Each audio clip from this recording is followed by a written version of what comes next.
Hey everybody, Linus here. Remember 2008? It was a wild time. The internet was becoming a big deal. Social media was just starting to take off, and we were all rocking out to our iPods. But something big was brewing in the tech world, something that would change everything, the birth of Android.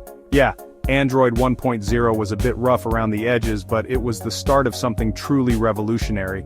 Remember when phones were just for calling and texting?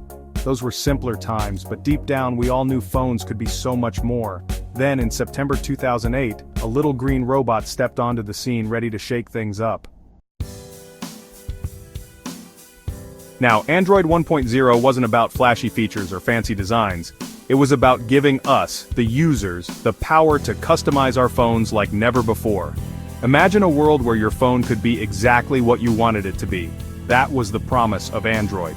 It wasn't perfect, not by a long shot, but it had this open source spirit, meaning anyone could tinker with it and make it their own. This openness attracted developers like moths to a flame, and they in turn made Android the powerhouse it is today. So what could Android 1.0 actually do? Well, it had some pretty neat tricks up its sleeve for the time. For starters, it could sync with your Gmail account. That meant your emails, contacts, and calendar were always up to date. No more manually entering everything. Then there were the notifications. Remember when you had to open an app just to see if you had a new message? Android 1.0 introduced the pull-down notification shade. It showed you all your notifications in one handy place. Revolutionary. And let's not forget the Android market. It was a humble app store, but it had the potential to change the game. It was a place where developers could share their apps with the world, and users could find cool new stuff for their phones. Now, every superhero needs a sidekick, and for Android, that sidekick was the HTC Dream. This chunky little phone, also known as the T-Mobile G1, was the first device to run Android. It wasn't the prettiest phone on the block, but it had a slide-out keyboard and a cool trackball. The HTC Dream showed the world what Android could do. It wasn't perfect, but it was different, it was exciting, and it got people talking. Section 5, Apple versus the new kid on the block. Of course, Android wasn't the only game in town. Apple's iPhone had already made a big splash a year earlier. The iPhone was sleek, stylish, and incredibly easy to use. It was a tough act to follow. But Android had a secret weapon: openness. While the iPhone was a closed ecosystem, Android was all about freedom and customization. This difference would define the smartphone wars for years to come. Section 6. Google's sneaky smartphone strategy.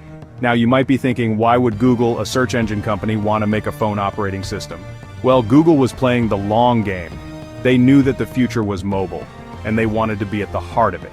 By making Android open source, Google ensured that it would be adopted by a wide range of manufacturers. This strategy paid off big time. Today, Android powers billions of devices around the world. Section 7. From zero to hero Android's rise to fame. The road to success wasn't always smooth for Android. Early versions were buggy and lacked the polish of the iPhone. But Google kept at it, releasing update after update. And slowly but surely, Android started to catch on. People were drawn to Android's flexibility and affordability. With so many manufacturers making Android phones, there was a device for everyone. Section 8. The Android Army phones for everyone.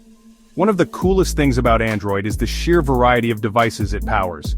From budget-friendly phones to high-end flagships, there's an Android phone for every taste and budget. This diversity is a testament to Android's open nature. It allows manufacturers to experiment with different designs, features, and price points, and it gives consumers more choice than ever before.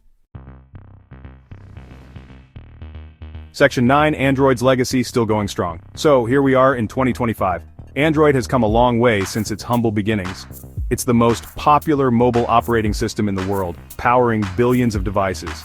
Android has revolutionized the way we communicate, consume information, and interact with the world around us. And it all started with that little green robot back in 2008. Thanks for joining me on this trip down memory lane.